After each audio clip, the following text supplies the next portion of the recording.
好，大家好，今日係5月24號，而家係晚上嘅6點鐘。最近呢，印度同巴基斯坦呢就有一場嘅戰爭，小型嘅戰爭。本來諗住實食冇黐牙嘅印度，最終呢個呢人人講法唔同，不過我哋比較傾向相信印度係狂輸。因為俾巴基斯坦用中國嘅戰機擊落咗6架，又或者有啲人話係5架，唔理點都好，總之都係狂輸。因為有一樣嘢大家要留意，就係如果唔係印度狂輸，戰爭未必會停得咁快嘅。點都好，我相信因為意識形態上腦。有好多嘅反中仍然係寄望印度能夠為佢哋出返口氣。今集我想同大家講講印度嘅問題。點解要講印度嘅問題呢？其實印度真係有好多嘅問題，但係我立時上腦嘅就係種姓問題。點樣先至能夠解決到種姓問題呢？當然，頭先講咗啦，除咗種姓問題之外，仲有好多嘅問題。如果你對我今集所講嘅嘢認同，多謝你；不認同或者係任何意見呢，就歡迎喺下邊留言。亦都希望大家 subscribe 點讚，撳下啷啷講傳多啲俾人，或者我哋嘗試睇睇印度究竟有啲咩問題，好冇？呢啲資料呢，全部都喺網上，根據佢所講呢，就係用 AI 所揾嘅。如果你覺得有啲嘢要值得補充喎，又或者佢所講嘅嘢你覺得唔係喎，歡迎亦都喺下邊留言話翻俾我知。印度具體嘅問題有幾個，例如環境問題啦、社會經濟問題啦、政治嘅問題啦。當然，除咗頭先所講嘅嗰啲之外，亦都有以下落嚟嘅一啲挑戰，例如人口嘅增長。當然，令到好多黃人反中好開心嘅係，而家世界第一大人口國並唔係中國啦，而係印度。因為印度嘅人口增長的而且確好快，而同一時間呢，又有人呢將以前中國嘅一啲一孩政策呢搬翻出嚟笑中國。不過問題大家諗諗，印度人口增長得咁快速，其實對資源同埋環境造成嘅壓力呢係相當之大。今日中國嘅發展非常之好。大家嘗試諗下，如果當其時候冇一孩政策，你覺得今日嘅中國會點樣？另外一樣嘢就係基礎設施不足。其實眾所周知，印度嘅基礎設施係非常之落後，好啲嘅地都冇幾多塊。呢樣嘢對經濟嘅發展同民生都係造成非常之大嘅影響。跟住落嚟嘅，我相信唔使點講都知㗎啦，就係教育水平較低。印度教育水平係唔係高嘅，所以話將呢個世界工廠搬到去印度，極低層次嗰啲製造業可能得，但係稍為高端少少呢，都甚有問題。因為教育水平低啊嘛，呢樣嘢會影響到人力資源發展同埋創新嘅能力。好啦，頭先我哋講到印度有一啲嘅問題，或者我哋嘗試一睇下，究竟環境問題有啲乜嘢呢？包括咗空氣污染。其實要做工業，要發展製造業，污染係在所難免嘅。好多人笑中國，其實我想講，英國點解會叫做霧都？嗰啲霧你知唔知係由何而嚟㗎？咪因為當其時候嘅工業發展咯。咁所以笑中國嘅啲人其實係好戇居嘅，因為正所謂食得鹹魚抵得渴，有頭髮邊個想做癩痢？大家就明白。點都好，印度因為要發展工業，所以亦都係全球空氣污染最嚴重嘅國家之一。除咗呢一個空氣嘅污染之外，仲有水污染。其實大家喺嗰啲視頻入邊都應該見到，印度人嗰個衞生意識或者個條件都係非常之差㗎。好多未經處理嘅生活污水，嗱喺網上面係咁樣寫，而我嘅想像就係屙屎屙尿嗰啲排泄物嗰啲水係冇經過處理。我哋所見嘅好多時候會飄咗落恒河，而啲人又喺恒河度做唔同類型嘅嘢。總之，呢個水污染嘅問題亦都係相當之嚴重。咁當然，呢啲咁嘅恒河或者其他嘅地方，因為要發展工業啊嘛，其實我哋香港以前都有㗎，因為要環境保護，所以啲漂染啊、製衣啊嗰啲行業咧，慢慢咧就式微啦。咁除咗空氣污染、水污染之外咧，仲有土地嘅退化，因為過度嘅耕作、濫劈濫伐同埋工業化呢啲活動，都令到嗰個土地退化，影響到農作物嘅生產。仲有生物多樣性嘅喪失，呢一個係關係到你工業化就一定會令到可棲息嘅地咧係變少。至於呢個社會經濟問題咧，其實有好幾樣，而呢幾樣咧，其中一個咧就係種姓制度。老老實實，法例上嚟講咧，種姓制度就已經唔存在。不過呢一個種姓制度咧，就根深蒂固喺印度人嘅心目之中。基本上咧，冇人能夠逃得出呢一個嘅制度。其實，如果你細心睇一睇呢個種姓制度，其實係衍生咗好多嘅問題。頭先或者一陣間所講嘅印度入邊嘅啲問題，唔少都係因為呢個種姓制度而嚟嘅。總之，呢個種姓制度影響住教育、就業同埋生活嘅質量。頭先我哋咪講教育嘅問題嘅，嗰啲好多人係讀書係相當之少嘅。點解啊？因為老實講，有好多其實係低種姓嘅人嚟㗎。低種姓嘅人根本就唔配有書讀。咁當然就業亦都係。如果大家有留意，如果你係最低賤嗰班人咧，你做嘅工作咧，可能咧就係執下屍體啊、掃下垃圾啊嗰類嘢㗎。咁除咗呢樣嘢之外，好自然你就會諗到貧富嘅差距。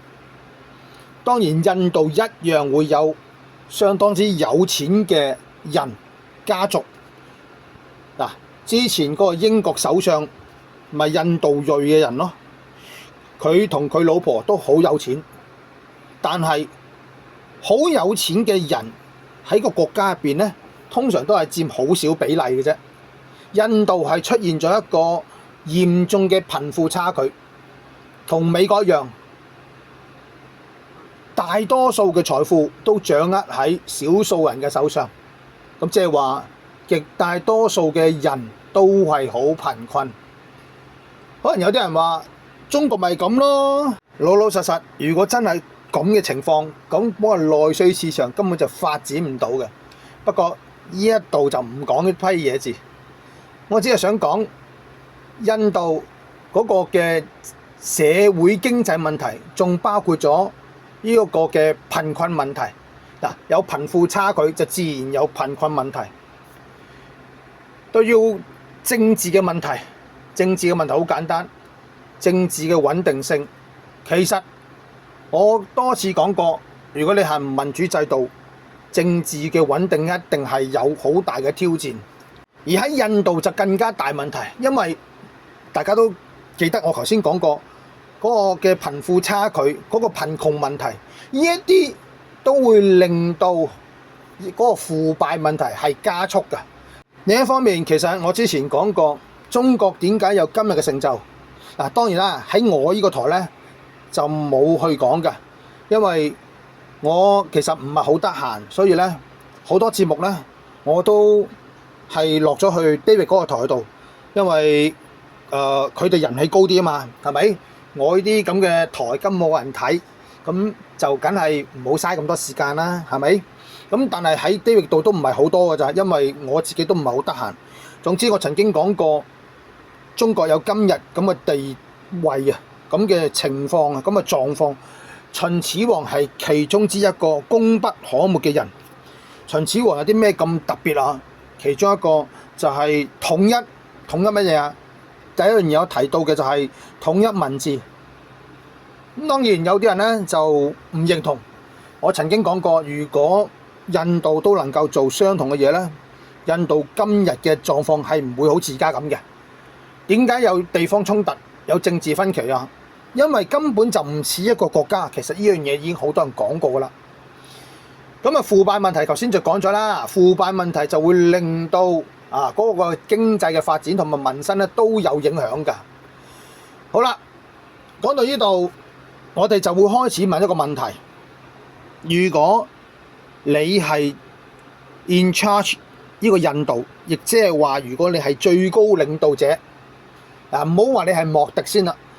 你假如真係印度一個最高最有權力嘅人，你會點樣做？點樣先至能夠可以解救到印度嘅問題？大家嘗試諗諗。我自己點解有呢一套片呢？當我同 David 講開呢個文革時候，唔係特登講，只不過係賴到去嘅時候，有好多人就話：你知唔知文革係幾咁禍害中國啊？我咁樣講好似我支持文革，但係由頭到尾我都並不支持文革，由頭到尾我都唔中意毛澤東。不過我亦都多次講過，好多嘢都係立體嘅，有好嘅一面，亦都有壞嘅一面；有壞嘅一面，亦都有好一面。冇可能有一件嘢係完全好晒，冇可能有一件嘢係完全壞晒。所以我哋亦都會知道文革其實亦都有佢好嘅地方。點解我今日要講呢樣嘢呢？因為我覺得係時候可以將文革重新去睇一睇，就唔係話叫你蓋棺定論，而係去睇睇。老實講，我亦都曾經喺某個頻道咧聽過有一個嘅主持人咧講，印度缺乏咗一個文革。佢指嘅係，如果印度能夠有一場文化大革命嘅話咧，相信呢個種姓制度咧就能夠被消滅。當然，我絕對相信有好多人咧聽到於文革呢兩個字咧，即刻就會耍手兼擰頭。但係如果你睇翻頭先我所講嘅印度問題，你就好自然會諗到，當然啦，有啲環境嘅問題啊，譬如水污染啊、土地退化啊，或者諸如此類，你可能話用一個文革就能夠可以解決到問題，但係你必須要諗諗，就係其實印度呢一堆問題同種姓制度有冇關係先？如果你認為一啲關係都冇，咁我第二個問題就係問，喺呢堆問題入邊，種姓制度係咪一個最重要嘅問題之一先？嗱，如果你都覺得唔係，咁唔使講。如果係，我哋要做嘅就係點樣能夠可以將種姓制度徹底嘅消滅？除非你話種姓制度係冇問題啊嚇。咁但係人都會認為，之所以印度唔能夠超越中國，其中一個好緊要嘅因素就係種姓制度。或者我咁樣睇，點解我會認為種姓制度係衍生咗好多嘅問題？頭先你見到呢個空氣污染、水污染，或者跟住落嚟所講嘅貧富差距、貧窮問題，又或者嗰啲叫人口增長，又或者教育水平較低，呢啲咁嘅問題，真係同種姓制度冇關？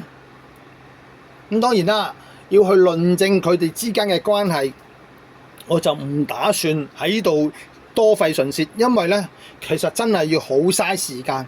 但係我認為種姓制度真係會衍生咗一大堆嘅問題。咁點樣能夠解決呢？其實有唔少人都講過，中國嘅文化大革命老老實實真係可以令到一啲中國嘅舊思想係被革除。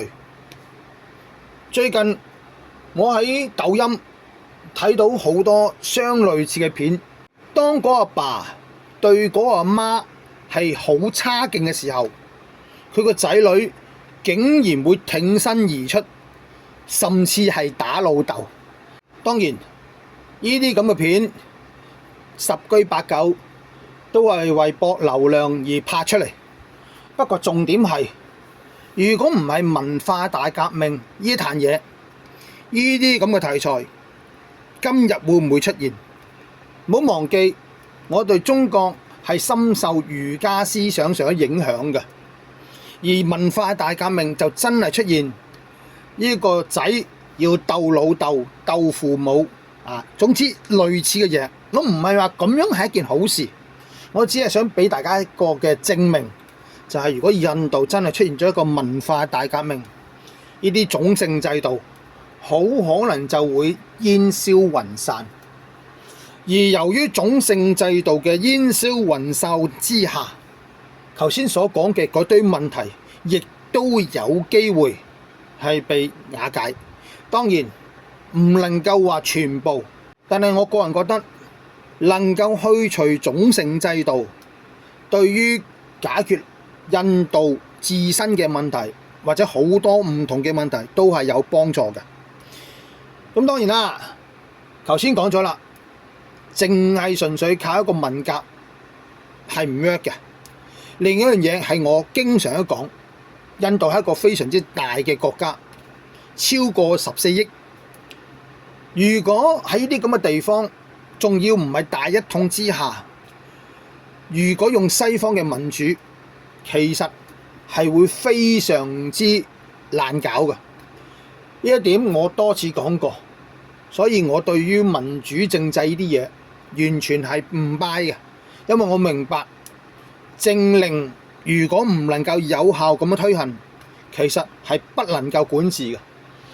其實我多次講過，西方嘅選舉係會令到嗰個政治不穩定，咁所以我會覺得要解決印度嘅問題，當然啦，如果全部都係爛泥扶唔上壁嗰啲嘅領導人，咁其實就算真係出現咗一個嘅獨裁政府都好，咁都係冇可能解救到印度嘅問題。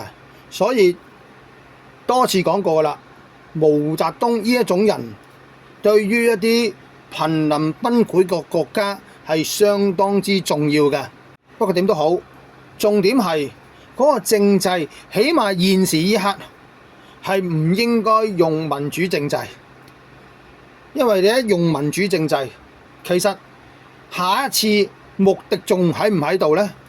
如果穆迪唔喺度，你估印度嘅未來會點呢？穆迪現在已經係最好嗰個印度總理啦。如果穆迪離開之後，其實我之前都講過，俄羅斯冇咗普京，可能就會 PK 嘅啦。所以而家嘅普京已經為緊俄羅斯作一個嘅後事，希望能夠可以冇事，但係往後點樣唔知道。總之，你想解決印度嘅問題，民主政制係不能出現嘅。第二樣嘢當然係嗰個領導人嘅質素。如果嗱，有好多人話 Donald Trump 係為自己嘅利益而行事。如果真係出現一個咁嘅人呢，咁印度都係撲街嘅。當然我明白，於是有人咧就會出嚟啦。咁所以咧就要行民主政制咯。點解啊？因為民主政制好強調嘅就係一個人就唔能夠攞到咁大嘅權力，因為佢哋成日講權力係會使人腐化。所以你會見到喺民主國家係會互相監察、互相制衡。喺咁嘅情況之下，一個幾有為嘅人都好，都唔會有大作為嘅。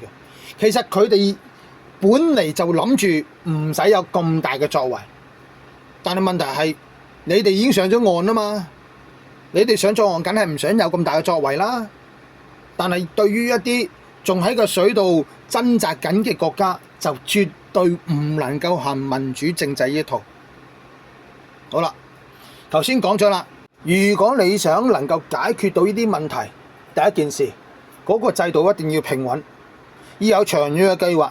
當然嗰個領導亦都係要有大有為、有能力，唔能夠係一個爛泥扶唔上病嘅人。當呢啲嘢都 OK 晒之後，有樣嘢亦都係好緊要嘅，就係你自己本身個身體狀況點先。如果你仍然係個病人，你就應該做啱嘅嘢，你就唔應該晚晚都去蒲，你應該休養生息。其實喺 Donald Trump 未選到總統嘅時候，又或者已經選到嗰一刻，我就已經講過，佢應該就係要好似中國當其時候咁樣韜光養晦，料理好個身體，稍為有氣息之後，你先好諗下一步。否則你根本都未好返，你係必死無疑㗎。印度亦都如是，印度其實有好多問題。當然有好多反中咧就唔承呢樣嘢，但係事實上印度的而且確同中國有好大段嘅距離。當然可能印度人係真係好唔中意中國人嘅，可能就好似中國人有好多人都好唔中意日本人。咁但係問題係政治咧就唔係講個人嘅喜好嘅，政治係好現實嘅。正所謂有奶便是娘。我唔理你講乜都好，總之一切都係講利益。所以頭先我同朋友傾偈嘅時候，佢就話佢應該咧就定個國策係黐中國，因為中國能夠俾到隻數佢。咁當然啦，如果你硬係要睇我嘅好惡咧，咁啊唔使講。但係的而且確，作為一個有質素嘅領導人，佢亦都應該知道買邊一邊。買邊一邊呢一個咁嘅舉動係絕對會令到嗰個國家上升或者下降。而家好多國家就係行錯棋。咁當然點解會行錯棋？一就係嗰個領導人白痴，二佢根本就係為佢個人嘅利益。其實我之前講過，好多呢啲民主選出嚟嘅領導人，因為佢選完呢一屆，做完呢一屆，就冇得再做，咁佢梗係收錢啦。美國俾錢佢，佢咪做一啲親美嘅舉動咯。咁但係咁樣，我哋而家見到㗎，係會對佢自己嘅國家係非常不利嘅。咁但係你都知道，大多數嘅人都係傻㗎嘛，係唔係太清楚啫嘛？個個都係意識形態上腦，點都好。如果印度真係要解決佢嘅問題，其實美國都係，我之前講過，就應該選一個啱嘅 partner， 選到一個啱嘅 partner， 對佢往後嘅發展係有非常之重要嘅影響。咁當然，如果又係行民主政制，咁目的就算佢親中，下一屆如果唔係目的，佢可能會改變咗嗰個嘅政治方向嘅喎。所以又係還原基本步，要想解決印度嘅問題，一個穩定嘅政治制度係相當之重要。嗱，大體我就已經講晒點樣能夠可以令到印度有一個嘅起死回生之術。我自己對印度嗰個前景係並不樂觀嘅，因為頭先所講嗰啲嘢。如果你而家咁嘅情況係好難解決到嗰堆問題㗎。咁當然啦，仲有一樣嘢就係統一。我真係覺得印度係會因為呢個統一問題，嗱，佢名義上係一個國家，但係佢係一個好鬆散嘅國家，因為有好多嘅因素都係令到呢個國家係相當鬆散。文字語言係其一，種姓制度係其二，所以我頭先講過，要解救印度，先滅種姓制度。今日分享到為止，希望大家鍾意條片，多謝你，再見。